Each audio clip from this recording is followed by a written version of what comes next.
Usually, we believe on the spiritual path of embodying our true nature, that to feel one with the entire cosmos and all existence is to transform the sensations of the body qualitatively, such that they cease to appear in the way that they do, and instead they appear in a different way.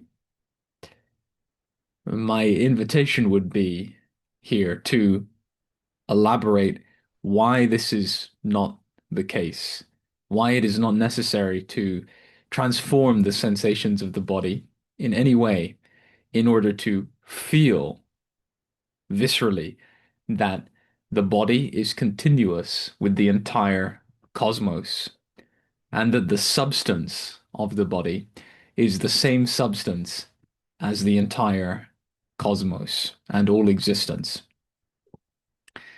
And that substance is consciousness itself. Consider that the true nature of consciousness is changeless, that truth or reality stands for that which is irreducibly changeless in consciousness. So the attribute or nature of consciousness, which is always ever presently what it is. So that reality of consciousness, which is, if we are open to the non-dual teaching or have some understanding of non-duality, is oneness, is an unlimited wholeness. So if we are open to that recognition or have that recognition available in us, then it is clear that this unlimited wholeness of consciousness is unconditional and unlimited. So it is ever present, always here, irrespective of the content of the mind or how the sensations of the body appear.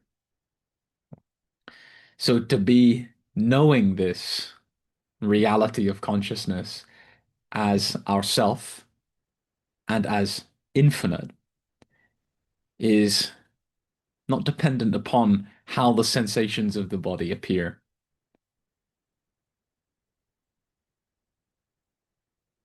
If we are believing that we are localized within the body, that consciousness is an emergent property of the body, and that there are various sensations that corroborate this belief, then all that is necessary is to see clearly that consciousness is the ultimate medium or space-like presence in which the sensations of the body appear, in which the thoughts appear, and in which ultimately the entire landscape appears. And we see that first by recognizing that thought arises within consciousness. So consciousness is the ultimate medium in which thought arises. Thought does not arise within the body. For thought and the body is just a collection of sensation, are both arising within the same medium. They appear concomitantly, and their simultaneous existence, co-arising, indicates that they are appearing within a shared medium. And as we have seen, that the medium in which thought arises is consciousness. Consciousness is present prior to thought. And as thought arises, it arises within that which is prior to itself. So consciousness is the medium in which thoughts arise, and being that thoughts and sensations both arise within the same medium. Experientially, they both arise within consciousness. Now, if we look at the perception of the landscape, evidently it is arising concomitantly with thought and sensation. They are all together connected. We are having the experience now of thought, sensation, and perception. Sound, sight, texture, smell, all together. So the togetherness or the connectedness in our experience now of thought, sensation, and perception indicates that they are all appearing within the same medium. A thought and a sensation does not appear within a perception, for the perception arises within a medium. And the image of the landscape has an existence that begins and ends. We are not always seeing, we are not always hearing. There are pauses or gaps between instances of hearing or instances of seeing. So in that gap, there is the experience of the medium in which seeing arises and dissolves, in which hearing arises and dissolves.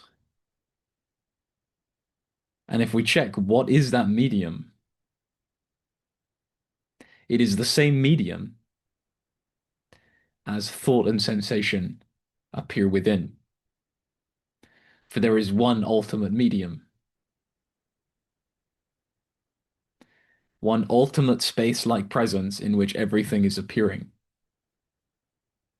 And being that, thought, sensation, and perception all coexist simultaneously now. They are together. Their togetherness indicates that they are appearing within the same medium. And being that thought and sensation arise within consciousness, it follows reasonably, but also experientially. If we're following the reason, we ultimately, inevitably see the experience that it points to. That perception, the entire cosmos of phenomena exists within the medium of consciousness, the same medium as thought and sensation. So at this stage of recognizing everything is arising within consciousness, the very consciousness that we are, there is no longer any separation between anything, because consciousness is that in which everything exists and is the fundamental reality of all objects of experience, all thoughts, sensations, and perceptions.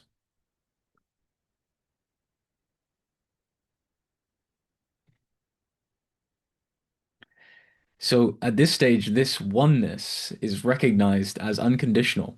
It's not dependent upon what things are arising within consciousness, just as the oneness, the unity of this screen can be recognized throughout all kinds of movies. Even if one of the characters in the movie is saying, I am separate from the screen, or my body is separate from this landscape, all the while the screen is one totality, one indivisible presence. So we, at this stage, don't even need to transform this character in the movie or change his lines. That is, we don't need to change what the mind is saying. If the mind is saying that this sensation is separate from this landscape, if we are seeing clearly that there is only oneness, that there is only one consciousness that is the ultimate medium in which the entire unfolding of life is arising, then we are established as reality. And in fact, Every nuance of the moment is experienced as evidence of oneness. Even the feeling that thought is describing as separative is evidence of oneness. Just as for there to be the formulation or the hypothesis of separation between two elements, there requires the existence concomitantly, simultaneously of those two apparently distinct elements. So that coexistence already indicates and is evidence of a unity. Two things cannot exist simultaneously together if they are fundamentally separate. Their appearance of separation, their duality or polarity indicates their unity. So allow for any feeling of separation, which is a sensation that is interpreted by thought to be separative or to be a locale of a separate entity, to be evidence of unity, for that is what it always is. Unity is the ultimate reality. There is only one infinite, eternal presence of being. We all have this deep intuition or deep experiential clarity that there is only one being. There cannot be two beings. That is, there cannot be being and non-being coexisting within a greater medium that houses both being and non-being. There is only being.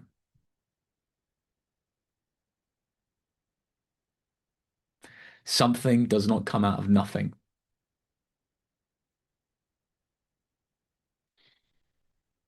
because there is nothing in nothing for something to come out of. And nothing in this context is a term that refers to absolute non-existence or non-being.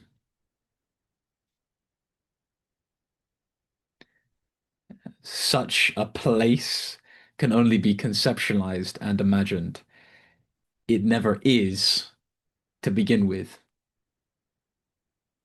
to create anything, to create being, or to have a relationship with being. Only being is. And this is the essence of what is referred to as enlightenment, satori, moksha, spiritual awakening, salvation. These are all very exotic terms for the simple experiential knowing that there is only one being. And the moment that we just recognize there is only one being, we are relaxed into that natural state. It may seem to be brief because there is a flow of thinking and believing in terms of being a separate person fundamentally. And so when we see that there is only one being, that moment seems to last only a short period of time. And then the old habit returns of believing again that there are multiple beings, that being is divided into separate parts. But such a sever in the flow of believing we are separate and limited is so powerful. One such moment, which is in fact a timeless experience, is enough to cut the power, cut the fuel to this tendency to believe oneself to be separate and limited, or to feel that the sensation of the body is somehow evidence of separation with the cosmos, with existence as a whole. For this gap, this timeless experience of reality as it is where true power resides. Infinite power, omnipotence. It is not the power over, for there is nothing other than being for being to have power over. And the human body, the human mind, the cosmological manifold is not other than being either. It is made of being. So being does not have power over its own manifestations or power over itself. Being is rather power itself, power that is inexhaustible, effortless, absolute stability.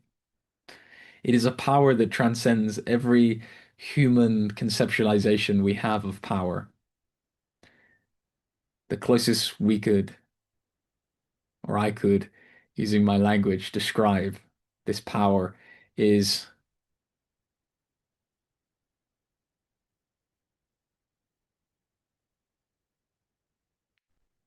the power of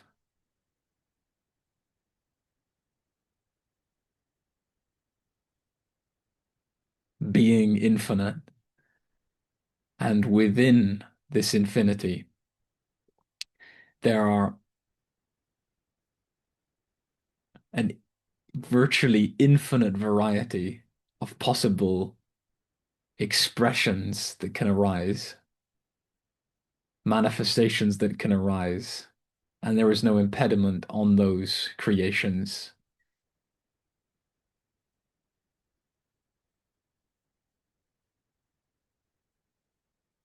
For it is the substance of all of those creations. There is no resistance for itself in manifesting.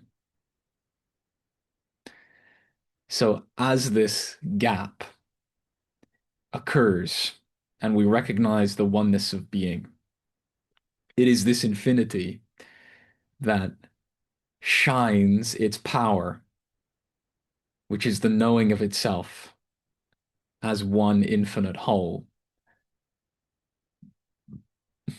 And it then recognizes that what it sees is the truth of itself. And the tendency to believe in the lie of oneself being separate is recognized in that moment not to be valid. Even though a moment later there may be the knee-jerk tendency to believe again, underlying that is this glimmer of knowing that such a belief is false. And one way that this knowing that the belief is false manifests is listening to a talk like this, investigating the true nature of reality, having the thought there is only one reality of being, feeling love, seeing beauty. This path we call spirituality, which is the merging of materiality into spirit, recognizing that everything material is made of spirit, made of this substance of consciousness, is all about this gradual dissolution of the belief in being limited. And that happens spontaneously. If we are in contact with this teaching, which is just a sharing of being with itself, this dissolution is already happening. It's just like getting into a warm jacuzzi. Our body is tense from the day of working hard labor. And just by being in contact with, being immersed in, being saturated with the warm, bubbly water, the body relaxes by itself, of its own innate intelligence. And that is what is happening here. We have a glimpse of the oneness of reality, the oneness of being. And that is dipping our toe into the water. The moment that we feel the warmth, we are drawn into the jacuzzi and our body is relaxing. Our mind is opening and expanding back into its natural condition, pure peace.